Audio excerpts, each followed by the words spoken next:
एक आम आदमी राम को ला सकता है क्या? इस फैसले से, इस जनादेश से सब खुश है। कांग्रेस कह रही हम जीत गए, मोदी जी कह रहे हम बच गए, विपक्ष भी मजबूत होना चाहिए था चौका। आम आदमी पार्टी की सरकार को नुकसान है ही और होना भी चाहिए भाई। जिस तरीके का वो काम कर रहे हैं, जिस तरीके के घपले सामने आ रहे हैं, तो उसको नुकसान होना भी चाहिए। जो कोर्ट में जो केस खुले उनके सामने सबूत आए हैं, तो उनसे तो यही महसूस होता है कि उन्होंने बहुत बड़ा भ्रष्टाचार किया है। इसके पीछे का जो दर्द है वो आपको नजर नहीं आ रहा। किसी व्यापारी से 10 व्यापारी से पूछ के देखो, आपको पता लगेगा क्या स्थिति है, व्यापार कहाँ पहुंच गया। मुझे लगता है ये खंडेलवाल साहब बेहतर करेंगे, लग रहा है। जनता के साथ जो मोदी साहब ने वादे करे थे और ये बोला था कि रामचंद्र जी को लेके गए हैं, तो अयोध्या से हार गए, वो हार गए।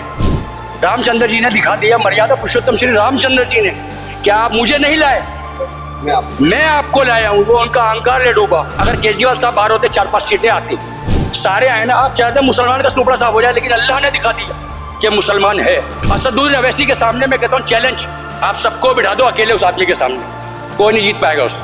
खत्म, 1 साल में खत्म कर देंगे इनको तो, मोदी जी को।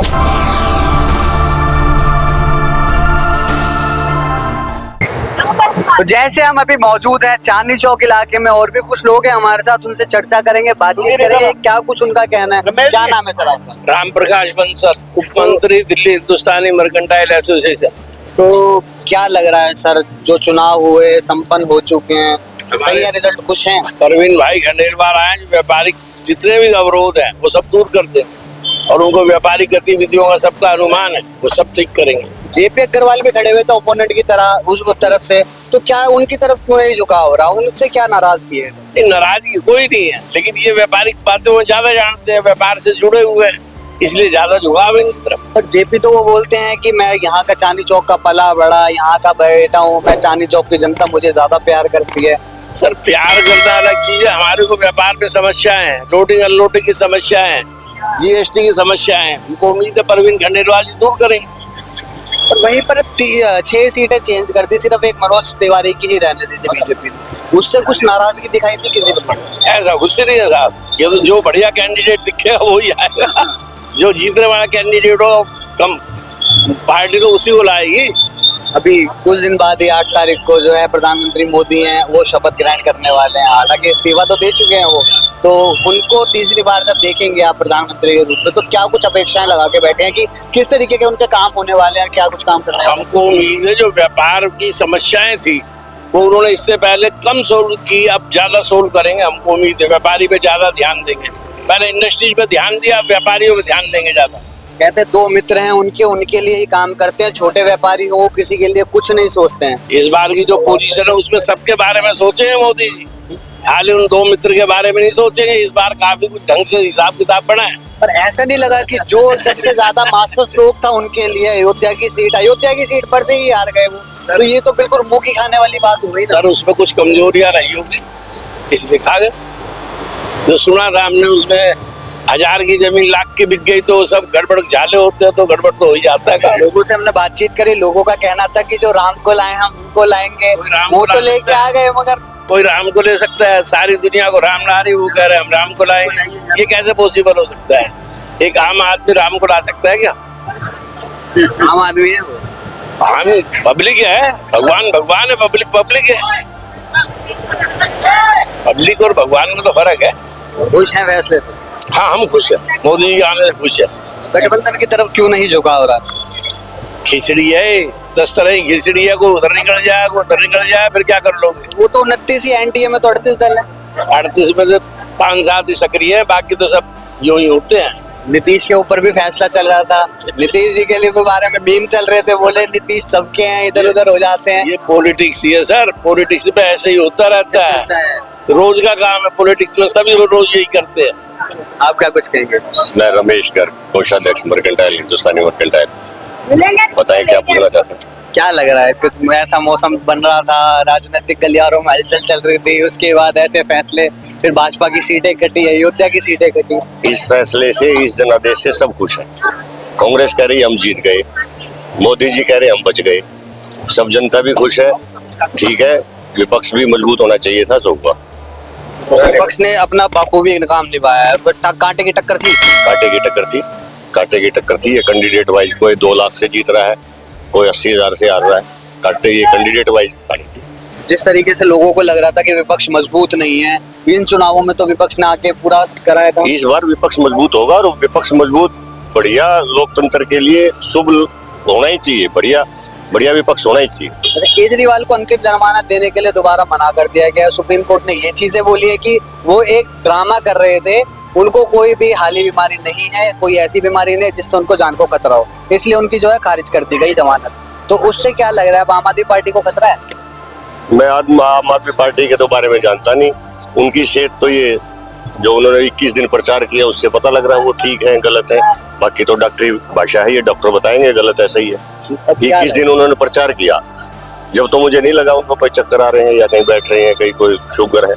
अभी लोकसभा के चुनाव खत्म हुए, विधानसभा के चुनाव आने वाले हैं, और विधानसभा में दिल्ली की जो सीट है उन पे बोलते हैं कि किसी को भी खड़ा कर दो, आना आम आदमी पार्टी से ही है, केजरीवाल की सरकार बनने वाली है, पर केजरीवाल है जेल में। तो क्या लग रहा है कि आम आदमी की मुश्किलें बढ़ती जाएगी? मेरी एक वोट का वजन केजरीवाल जी की एक वोट के बराबर है। मैं तो अपनी वोट के बारे में जानता हूँ, मैं किसको दूंगा किसको नहीं दूंगा, ये तो जनता के ऊपर है, कौन किसको जिताता है, कब सरकार टूट सकती होगी।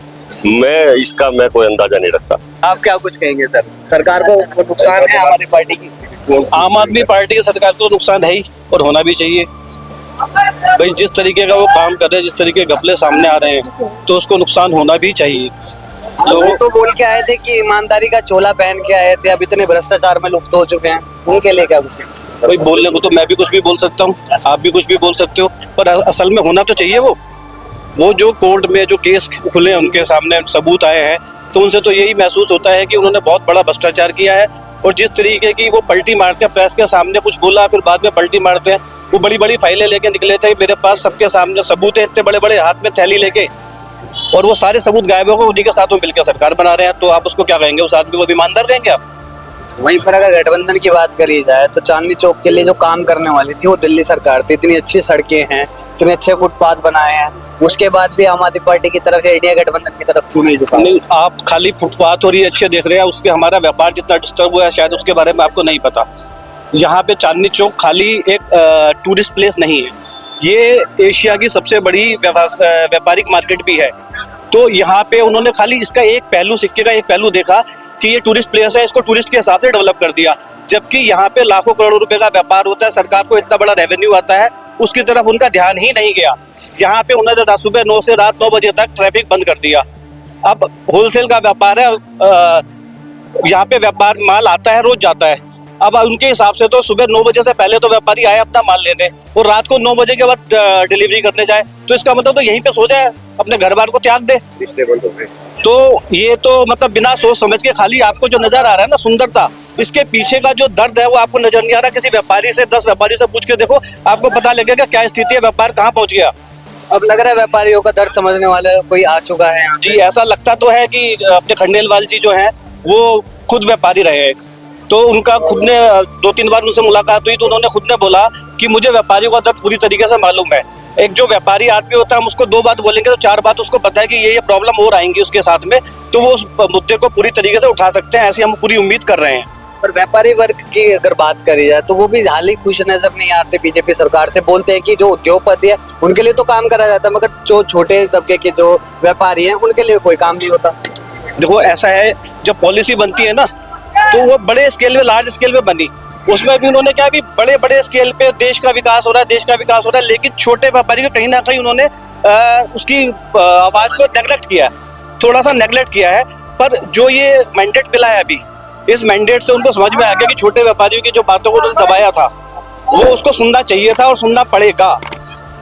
तो हमें उम्मीद है वो सुनेंगे हमारे जैसे छोटे व्यापारियों की बातें भी। कुछ है आने वाले समय में मोदी जी भी शपथ ग्रहण करने वाले हैं, तो क्या लग रहा है तीसरी बार जो कार्यकाल संभालेंगे उनसे क्या कुछ उम्मीद लेके बैठे हैं? भाई उनसे पूरी उम्मीद है, जिस हिसाब से वो एक तानाशाही के तौर पे चल रहे थे, वो लगता है उसमें फर्क आएगा और सबकी बातें जो नहीं सुनी जा रही थी वो भी सुनी जाएंगी। हाँ जी, आनंद खन्ना जी। कन्ना जी क्या काम करते हैं, किस चीज की दुकान है? हमारा सर ये शॉप है, 100 year old शॉप है, चिकन की शॉप का, लखनऊ चिकन करी, कपड़े, गारमेंट्स बेचते हैं। तो क्या लग रहा है व्यापारी वर्ग है आप उसमें, अब सरकार बदल चुकी है, जो आपके यहाँ के सांसद है वो बदल चुके हैं, उनसे क्या कुछ भरोसा जताना? देखो जी, मैं तो यही कहूँगा कि जो आए वो काम करे, इसमें कोई बात नहीं है कि ये आपके बीजेपी के आते हैं, कांग्रेस आते हैं, जो है वो काम करें, और मुझे लगता है ये खंडेलवाल साहब बेहतर करेंगे, लग रहा है। जेपी की तरफ क्यों नहीं गए? जेपी अग्रवाल भी अच्छे हैं, तजुर्बेदार है।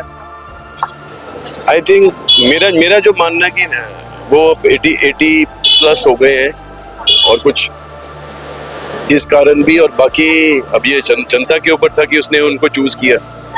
अच्छा, 75 साल से ज्यादा के अगर मोदी जी हो जाएंगे, उसके बाद उनका कार्यकाल खत्म हो जाएगा, तो क्या लगता है बीजेपी में अंदर से जो विपक्ष है वो भी साठ-गांठ करने पे लग रहा है कि ये अपनी ही रणनीतियां बदलेंगे, ये हटेंगे नहीं प्रधानमंत्री के पद से, लगता है? नहीं, मुझे तो लगता है कि ये इनका लास्ट टर्म होगा, और सेकेंडली अब इनको बहुत चेंजेस करने पड़ेंगे अगर इनको 2029 में दोबारा रिपीट करना है, otherwise they will not come. जिस तरीके से इंडिया गठबंधन ने कड़े की टक्कर दी है, उससे क्या लगता है कि 2029 में सरकार बना पाएंगे? क्योंकि कुछ ही सीटों का तो फर्क रह गया था।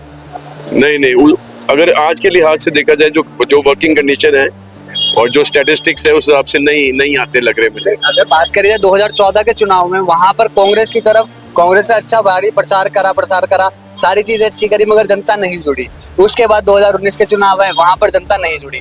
जो 24 के चुनाव थे उसमें गठबंधन के साथ बहुत जनता जुड़ी है। ये चीज आप उसके रीजंस होंगे, कुछ इनके ड्रॉबैक होंगे, जो इन्होंने कुछ गलतियां, मेरे ख्याल 4-5 गलतियां हो गई हैं झूठे। 29 में लगता है कि ये मोदी जी को हटाने वाले हैं, हिलाने वाले बीजेपी की सरकार। हाँ, लग तो यही रहा कि 60-40 हो जाएगा। जनता जनार्दन, आप क्या कुछ कहेंगे? भाई जी, मैं तो जेपी साहब को वोट डाला था। अदरवाइज ये है कि बहुत बढ़िया इंसान है, बहुत अच्छे इंसान है। मैं काफ़ी टाइम से उनके साथ जुड़ा रहा हूँ। जब उनके राइट हैंड सतीश चंद्र जैन साहब भी हुआ करते थे, आज़ाद उम्मीदवार से जीते थे, वो भी बहुत बढ़िया इंसान थे। मेरा नाम मोहम्मद यूसुफ है।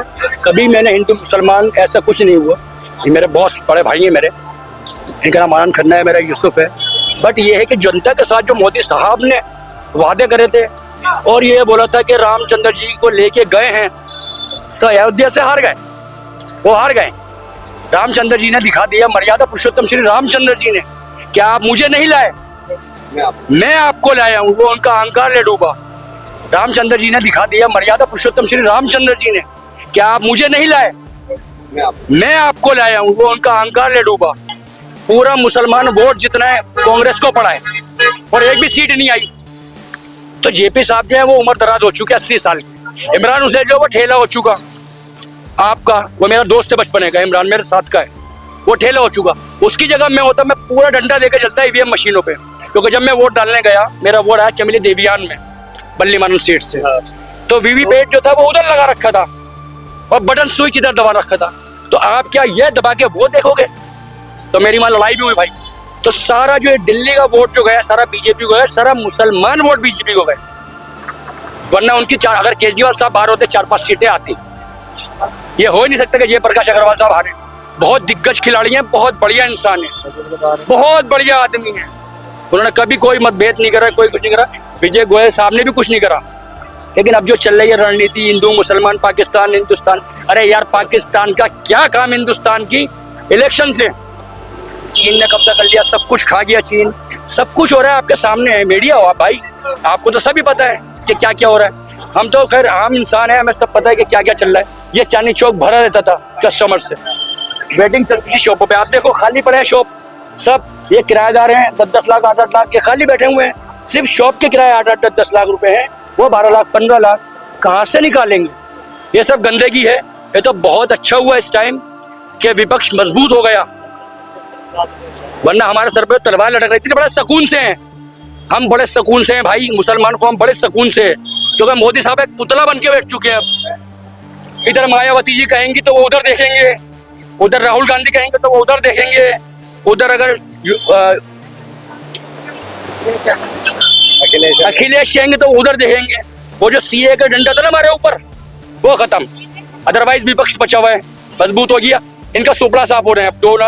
आप तो ये भी कह रहे थे ना कि आपके घर में तो हिंदुओं का जो मंगलसूत्र आ जाएगा, ऐसा कुछ। उनकी सब बातें हैं, वो भांग चरस गांजा पी के उनके मुंह से कुछ भी निकल जाता है। ट्रांसलेटर के बिना उनके कुछ बात तो होती नहीं है, मैं करने लगते हैं वो। भाई हमें तो यहाँ से वहां जाने के टाइम नहीं मिलता, जो क्लियर बात है। वरना मैं दज्जियां उड़ा दूंगा जाके, दज्जियां। वो जो राजू बाजू है वहाँ पे जो बोलते हैं वो मोदी जबरदस्त, सिर्फ यहाँ पे जो वोट पड़ा है वो इसलिए पड़ा है कि हिंदू राष्ट्र, भाई हिंदुस्तान है ये, हिंदू राष्ट्र ही है, हिंदुस्तान राष्ट्र।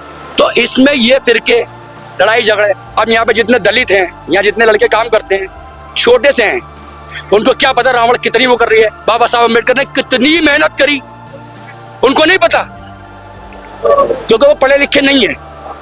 बाबा साहब ने संविधान में एक गलती कर दी कि झोला छाप तड़ी पार चोर डाकू बदमाश ये वो नहीं कर सकते इलेक्शन क्लियर। बाबा साहब अम्बेडकर ने सिर्फ एक गलती संविधान में ये कर दी। अदरवाइज आप देखो, अगर आपको कहीं अमेरिका जाना है, नेपाल, कहीं पे भी एक्सवाइड रेट कहीं पे भी जाना है, तो आपके पासपोर्ट पे ये होना चाहिए कि आप क्रिमिनल एक्टिविटी ना हो कोई। और यहाँ पे चोर तड़ी पार बैठ रहे हैं, उनको क्या पता मोदी साहब को क्या होता है, मैं करते रहते हैं। वो G20 में वो कुछ और बोल रहे हैं, हाथ में गिलास देने के बारे में, शराब के बारे में वही हंस रहे हैं, उनको पता ही नहीं कुछ। ना खुश है मतलब फैसले से? अरे कौन आप? हम बहुत खुश हैं भाई, हम बहुत खुश जेपी हैं। नहीं आए यहाँ पर, प्रवीण जेपी खंडेलवाल साहब नहीं आए, लेकिन वो पुतला बन के बैठ गया, इसलिए खुश है। अब वो गिरे मैं सारी तरफ से।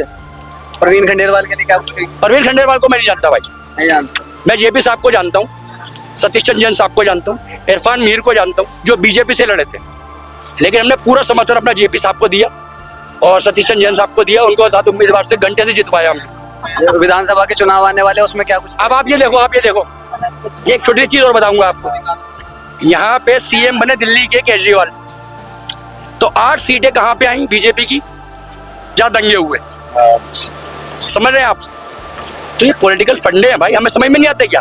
हमें सब समझ में आते हैं, लेकिन इन्नल्लाह मा साबिरीन, हम सब्र करके बैठे हुए थे भाई, हम सब्र। आपने पेड़ काट दिए, जड़ें तो बची हुई है ना अभी। 31 सीटें मुस्लिम आई हैं, मतीन चौधरी का बेटा आया, अंसारी साहब का बेटा आया, असदुर रवैसी साहब आए, सारे आए ना। आप चाहते हैं मुसलमान का सुपड़ा साफ हो जाए, लेकिन अल्लाह ने दिखा दिया कि मुसलमान है और काबिल है। असदुर रवैसी के सामने मैं कहता हूँ चैलेंज, आप सबको बिठा दो अकेले उस आदमी के सामने, कोई नहीं जीत पाएगा उससे। आप 6 महीने उसके लिए वो बना के दिखाओ। इस देश का प्रधानमंत्री आप देखो, देश कहाँ से कहाँ जाएगा। बैरिस्टर आदमी है, पढ़ा लिखा आदमी है भाईजान। बाकी ये है कि सरकार अभी चल रही है, 29 में उलटफेर हो सकता है, खत्म, 1 साल में खत्म कर देंगे इनको। तो मोदी जी को अनपढ़ आदमी जमीन पे लिया था, सारी पार्टियों को अनपढ़ आदमी जमीन पे लिया था, धिक्कार है उनके ऊपर। अगर डिग्रियां लेने के बाद उस अनपढ़ आदमी को खत्म नहीं करा तो भाई अनपढ़ ही है ना वो, उसको आता क्या है? वो जमीन पे लिया था सब पार्टियों को। अब इनकी पढ़ाइयाँ इनके ऊपर वो है कि किसी तरह इनकी पढ़ाइयाँ कामयाब हो और इन सबको सूपड़े साफ करें, तिहाड़ियों के, चोरों के, जुमलेबाजों के, इनको सबको सूपड़े साफ। बहुत शुक्रिया हमसे बात करने के लिए। तो अभी आपने देखा सुना, हमने जो यहाँ की आवाम थी, यहाँ के छोटे व्यापारी, बड़े व्यापारी, मर्केंटाइल के लोग, उनसे सबसे बातचीत करी। हालांकि कुछ लोग खुश नजर आए, कुछ लोग जो है नाखुश नजर आए। खैर, आपको क्या कुछ लगता है इस विषय पर हमारे साथ साझा करना बिल्कुल ना भूले। फिलहाल के लिए बस इतना ही। कैमरा पर्सन विशाल के साथ मैं अभिषेक, दैनिक खबर लाइव, दिल्ली।